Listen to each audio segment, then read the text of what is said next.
Hello viewers, இன்னைக்கு நம்ம பார்க்க போறது ஒன் பீஸ் எபிசோட் 690 பார்ட் 2.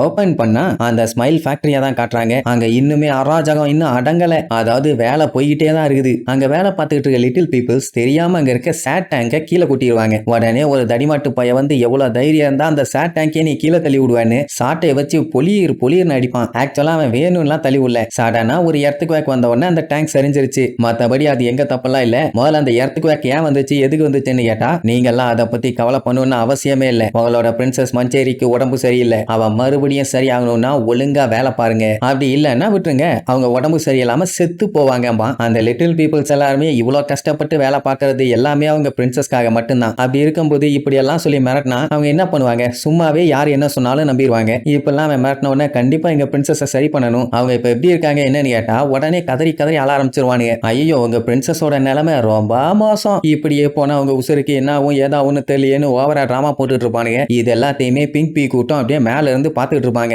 இப்ப என்னன்னா அத்தனை பேருமே ஒன்னா சேர்ந்து போய் அவங்க எல்லாத்தையும் காப்பாற்ற போறாங்க. சோ அதுக்கான வேலை தான் வெளியில பட்டு பயங்கரமா போயிட்டு இருக்கும். அந்த நேரம் உள்ள இருக்கவங்க எல்லாம் நாங்க இங்க பிரின்சஸ பார்க்கலாமா, அவங்கள பார்த்து ரொம்ப நாள் ஆச்சு, ப்ளீஸ் எங்களுக்கு காட்டுங்கன்னு தான் கேட்பாங்க. ஆனா அந்த கிறுக்கு பயலுக கொய்யால கொஞ்சம் விட்டா கேள்வி மேல கேள்வியா கேட்பீங்களா, ஒழுங்கா போய் வேலையை பாருங்கன்னு சாட்டையை வச்சு பொலிர்னு பயங்கரமா அடிப்பானுங்க. அந்த டைம் லிட்டில் பீப்புள்ஸ் மேல பிங்க் பீ வந்ததை பாத்துருவாங்க. அவங்கள பார்த்தோன்னு செம ஹாப்பி. ஆனா அந்த டோஃப்ளமிங்கோட ஆளு பாத்துருக்க மாட்டான். என்னங்கடா வெட்டித்தனமா வேடிக்கை பார்த்துட்டு இருக்கீங்க, போங்கடா போய் ஸ்மைல உருவாக்குங்க, இல்லன்னா தோட்டாப்பா காட்டா பிஞ்சிரும்பா. அவங்க என்ன பண்ணுவாங்க, அந்த இடத்த உடைச்சுக்கிட்டு எல்லாம் உள்ள வர மாட்டாங்க. ஏன்னா அதை உடைக்க முடியாது, செம ஸ்ட்ராங்கா தான் வச்சிருப்பாங்கன்னு அவங்களுக்கே நல்லா தெரியும். அதனால லெட்டர்ஸ்ல உங்களுக்கு இண்டிகேஷன் கொடுப்பாங்க, இந்த மாதிரி உள்ள இருந்து அன்லாக் பண்ணி விடுங்க, நாங்க வந்து காப்பாத்துறோம்னு. மெயினா டோரை வேற ஓபன் பண்ணி விட சொல்லுவாங்க. இந்த கூறுகட்ட முட்டா பையா அதை நோட் பண்ணாம போய் வேலையை பாருங்க, ஸ்மைல உருவாக்குங்க, நம்மளுக்கு டைம் இல்ல அப்படி இப்படின்னு சாட்டையை வச்சு அடிச்சுக்கிட்டே இருப்பான். இனிமேட்டு தானே ஆட்டமே இருக்குது. அவங்க சிக்னல் கொடுத்துட்டாங்க, அவங்களும் பார்த்துட்டாங்க. இனி டோரை மட்டும் ஓபன் பண்ணி விட்டா வேலை முடிஞ்சது. அண்ட் அவங்க ஆளுங்க கிட்ட இன்னொரு விஷயத்தையுமே சொல்லிடுவாங்க,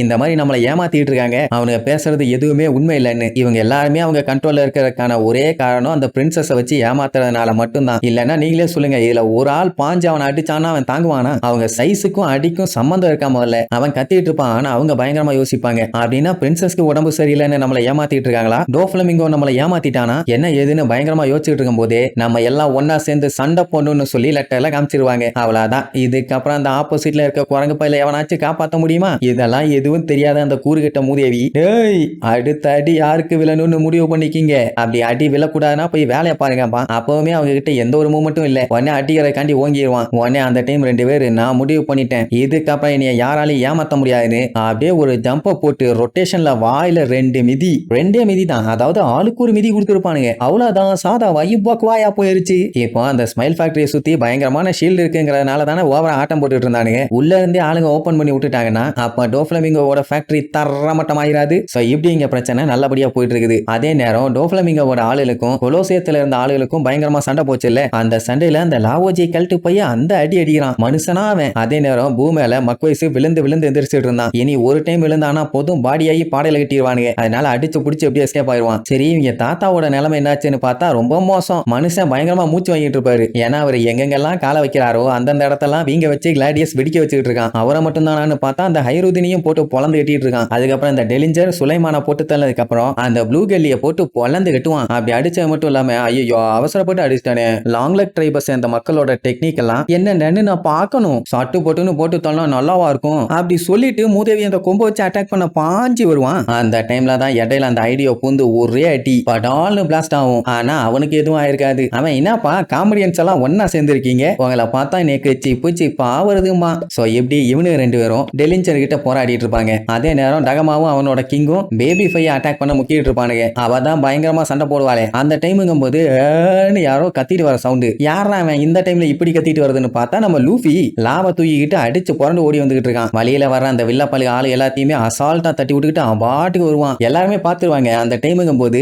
அந்த கேவண்டிஷ் இடையில வந்து நிப்பானா, டேய் கிறுக்கா நான் தாண்டா அவனை போய் அடிப்பேன், தேவையில்லாம குறுக்க வராதேம்பா. நான் குறுக்கெல்லாம் வரலடா, கூறு கட்டவனே, குதிரையில ஏறு நானே கொண்டு போய் விட்டுறேன்பா. என்னடா மனச மாத்திட்டியாடான்னு கேட்டா அவனுக்கு இப்ப அதை விட்டா வேற வழி இல்லைன்னு தெரிஞ்சு போச்சு. என்ன அவன் ஆளுகளே இந்த அடி அடிக்கிறானுங்கன்னா அவன் என்ன அடி அடிப்பான். சோ அவன்கிட்ட மோதக்கூடிய ஒரே ஒரு ஆளு இவன் மட்டும் தான் தெரிஞ்சு போச்சு. உடனே லூஃபிக்கு செம ஹாப்பி. நிஜமாவே கூட்டு போறியான்னு கேட்டா சீக்கிரமா ஏறினா சீக்கிரமா கூட்டு போவேன், இல்லன்னா லேட் ஆகும்பா. சார் ரைட்டுன்னு ஏறி உட்காந்துக்கிட்டு போலாம் ரைட்டுமா, நான் எப்ப போனோம் என்னன்னு எனக்கு தெரியும்டா, பேசாம வாயை மூடிட்டு உட்காருமா. பார்த்தா அந்த டைம் கைரோஸ் அவங்களுக்கு தெரியாம குதிரையில ஏறி இருப்பான். இப்போ இவங்க இந்த டோஃப்ளமிங்கோ எக்ஸிக்யூட்டிவ்ஸ் கூட இங்க சண்டை போட்டுக்கிட்டே இருந்தாங்கன்னா இங்கேயே ரொம்ப நேரத்துக்கு ஸ்டக் ஆயிருவாங்க, எனர்ஜியும் வேஸ்ட் ஆகும். அதனால அங்க இருக்க செவுத்தை கட் பண்ணி புதுசா ஒரு ரூட்டை கிரியேட் பண்ணி அந்த வழியா எஸ்கேப் ஆகி போயிடலான்னு பிளான் பண்ணிட்டான். எனிமீஸ் யாராச்சும் வந்தாங்கன்னா நீ பாத்துக்கன்னு சொல்லி திரும்பினா பின்னாடி கைரோஸ் உட்கார்ந்துட்டு இருப்பானா. என்னடா இத்தனை பேர் குதிரையில ஏறி வந்துட்டு இருக்கீங்க, யாரா நீ என்னன்னு கேட்டா லூஃபிக்கு தான் அவனை பத்தி தெரியுமே, டாய் சோல்ஜர்னு. மூடிட்டு போடா, நான் லூஃபியை ஃபாலோ பண்ணி வந்தேன் அப்படிம்பா. லூஃபியுமே அவனை தான் தெரியிட்டு இருந்தான். ஆனா ஒரு வழியா வந்து சேர்ந்துட்டான். கேவண்டிஷ் தான் கத்திட்டே வருவான், டேய் ஓவர்லோடு உடம்புக்காகறா, ஒழுங்கா யாராச்சும் இறங்குங்க இல்லைன்னா மொத்தத்தையும் தள்ளி விட்டுருவேன்னு.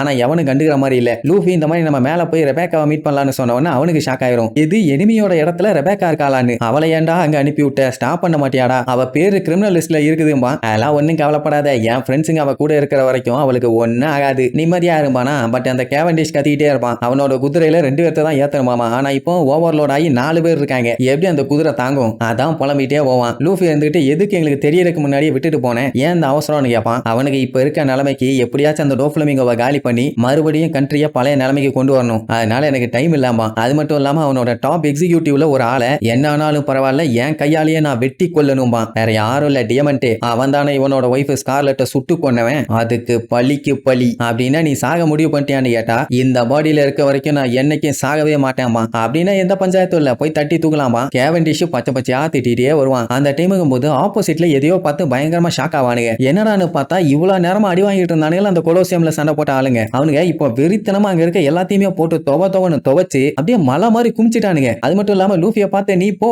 நாங்க வழியை கிளியர் பண்றோம், போ போ போன்னு ஒரே மாதிரி அடிச்சு பறக்க விடுறானுங்க. அவங்களுக்கே ஒண்ணும் புரியல, என்னாச்சு இவனுக்கு திடீர்னு இந்த அடி அடிக்கிறானுங்கன்னு. லூஃபியுமே பார்த்துட்டு எதுக்காக இந்த ஹெல்ப் எங்களுக்கு பண்றீங்கன்னு கேட்பான். டகமா என்ன சொல்லுவான், இது போர், எல்லாருமே இஷ்டத்துக்கு கண்ணா பின்னான்னு கண்மூடித்தனமா சண்டை போட்டோம்னா கண்டிப்பா யாராலையுமே டாப்புக்கு போய் சேர முடியாது. அதனால இவங்க எல்லாருமே அந்த அல்லக்கைங்க அந்த எக்ஸிக்யூட்டிவ்ஸ் அவங்க எல்லாத்தையுமே இங்க சமாளிப்பாங்களாமா. அந்த கேப்பை யூஸ் பண்ணி இவங்க மேல போயிடுமாமா. கேவண்டிஷ் கிட்ட பத்திரமா கொண்டு போயிருவியாடான்னு கேட்டவன அவன் இன்னும் கடுப்பாவான். நான் என்ன இங்க அரசு பேருந்தாடா ஓட்டிட்டு இருக்கேன், முட்டா பயிலா ஜம்முன்னு ஓசியில கூட்டு போறதுக்கு பொலந்துருவன் பொலந்துமா. நம்ம எப்படியாச்சும் இந்த போர்ல ஜெயிச்சாகணும்னு சொல்லி மொத்த பேருமே ஒன்னா நின்று சண்டை போட்டு இருப்பாங்க. யாருக்குமே டகமா மேல நம்பிக்கை இல்ல, ஆனா லூஃபி மேல நம்பிக்கை இருக்குது. அதனாலதான் அந்த பிளானுக்கு ஓகே சொல்லிட்டு அத்தனை பேரும் சண்டை போட்டு இருக்கானுங்க. லூஃபி பார்த்துட்டு சூப்பர், போன ஒன்ன அவன் நட்டு மண்டையிலேயே நச்சுன்னு போட்டு 2ஆ பொலந்துடுறேன்னு சும்மா சந்தோஷமா வெறி கொண்டு போவான். அவ்வளவுதான், நெக்ஸ்ட் எபிசோட்ல மீட் பண்ணலாம். டாடா. Yeah!